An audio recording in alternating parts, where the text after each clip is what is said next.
The MSC cruise line is well known in Europe. A lot of people across the pond know about the MSC cruise line, along with Costa and other names that are out there in the world. But for us here in the United States, we don't know MSC as well as our European counterparts. So now we're taking a look at MSC as we experience it more and more. But when I went on my cruise, several friends said to me, I've never even heard of that line before. So now they're trying to make a name for themselves in the United States, and they're doing that in a big way. But it's even bigger in the future with some brand new ships, including the MSC Seascape, which I'm going to talk about today. On our most recent cruise adventure, we went on the MSC Divina, which was launched over 10 years ago in 2011, and gives you an idea for what MSC cruising is a little bit about. And during the adventure, there were things that I liked and things that I didn't. Refer to that video if you haven't already seen it.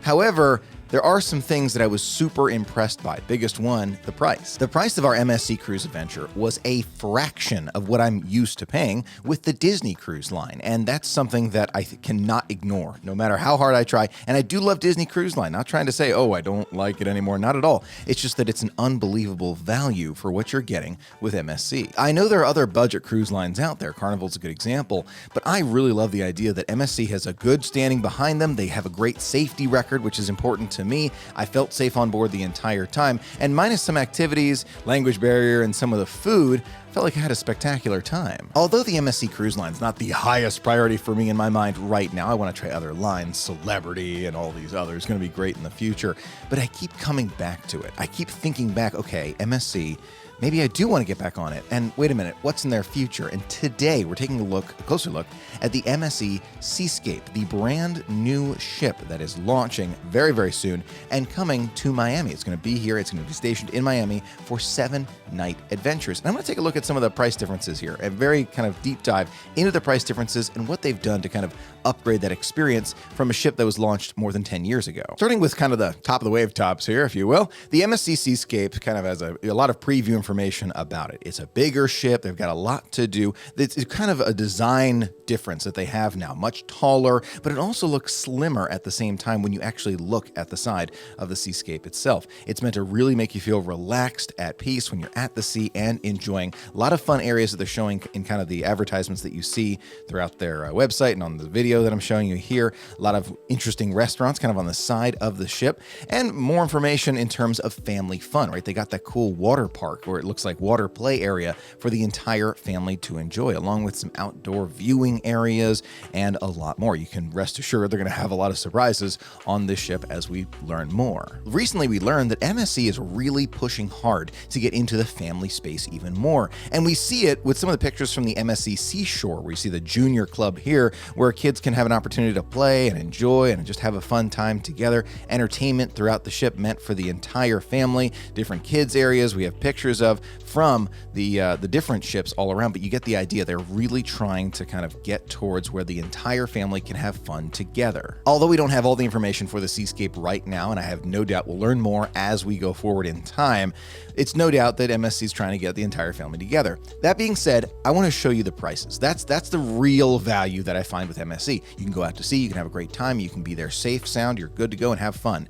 But the price, I really want to look at the price. Now, keep in mind, the MSC Seascape is starting over in Barcelona area and then making its way to Miami for all of us to come and have a great time. And one of the unique things about MSC is that guests can come on and off the ship during different times of the voyage, which is pretty cool. The Grand Voyage, which actually happens for the Seascape, is on the 19th of November, which is super exciting. But you can see on their website, there's a 3-nighter, a 2-nighter. You can go for the 10-night experience and kind of get a different feel of the ship and get off and on at different parts of the adventure.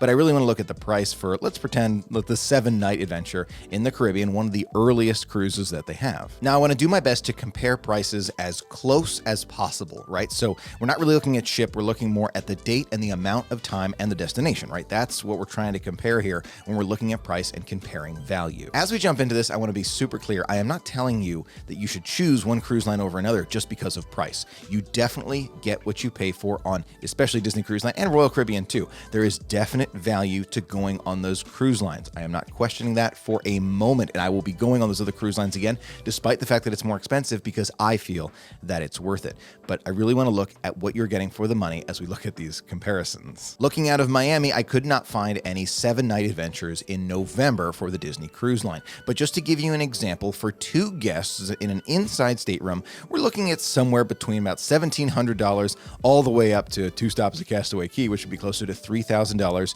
for 2 guests in an inside stateroom. Keep in mind, that's inside stateroom. The price is definitely going to go up as you move to the veranda. Let's pretend, just for the sake of argument, 5 nights. Remember, we're not talking about 7 because they don't offer it from Miami from Disney Cruise Line 7 nights. 5 nights, about $2,000 for that veranda room for 2 people. That's about $1,000 per person, and you are missing 2 of the nights that we're referring to when we're thinking about the 7-nighter. Now, considering the fact that Disney Cruise Line's home port, more or less, is Port Canaveral, let's just use that as a comparison point as well. A 7-night, very merry Christmas cruise during November, around the same time frame. Again, it's a 7-night, not a 5-night. You're looking at about $2,500 per person. Again, this is going to be an average. It's going to vary. It's going to move around. And for a veranda, you're looking at closer to, let's say right around $3,000 to $3,500 per person. So anywhere between, let's just say about $1,200 and I don't really want to say $2,000, so about $1,200 and $1,700 per person for a 7-night adventure Disney Cruise Line. By comparison, if we look at Royal Caribbean, we have a lot of the Oasis of the Seas leaving on a 7-night adventure out of Miami for about $390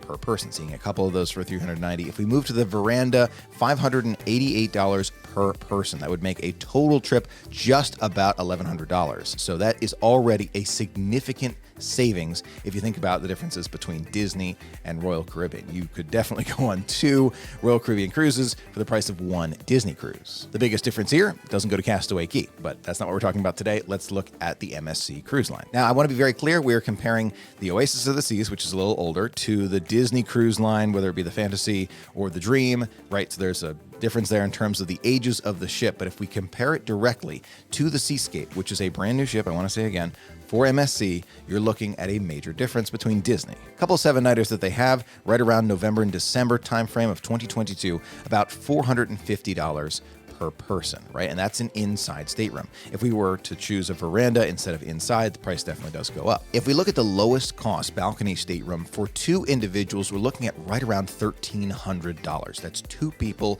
for about $1,400. So you're getting about half the price of this is as maiden voyage as you can get unless you are going from Rome. You're talking about half the price of a brand new cruise ship from Miami, 7 nights, comparing it as close as I can to Disney Cruise Line.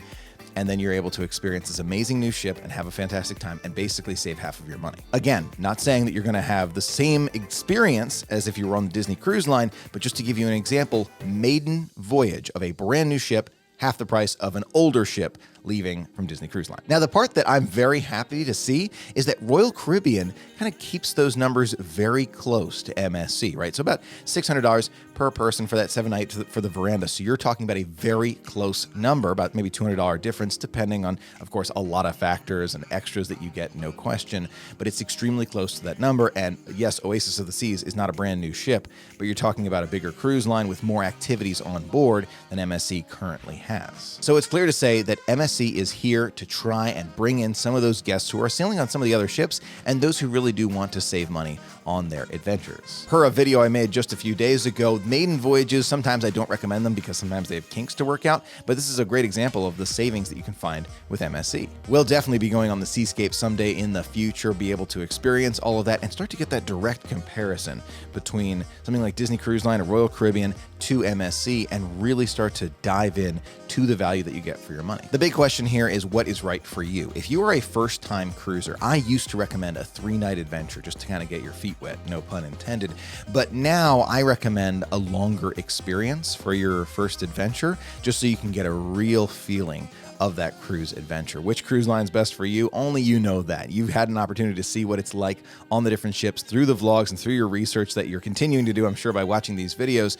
But it helps to kind of get an idea of what you like, then you choose the one that's right for you. I personally love the Disney Cruise Line, love Royal Caribbean, and I'm looking forward to kind of getting to know MSC even more. Let me know your thoughts about the Seascape, the future of MSC. Do you think that MSC is going to start competing in a really big way with some of these other cruise ships? Or do you think that Royal Royal and Disney are going to continue being the biggest players in Florida? Let me know in the comments below. I'd love to hear from you. I want to be clear, when I say Disney and Royal are the biggest players in Florida, I am leaving out Carnival because Carnival's just not for me. But that's me. Not saying Carnival's not for everybody, it's just not for me. A lot of people love Carnival. Thanks so much for being a part of the magic with me today. It means so much to be able to share it all with you, and a special thanks to our patrons for making it all possible. Until next time, have a magical day, and I'll see you real soon.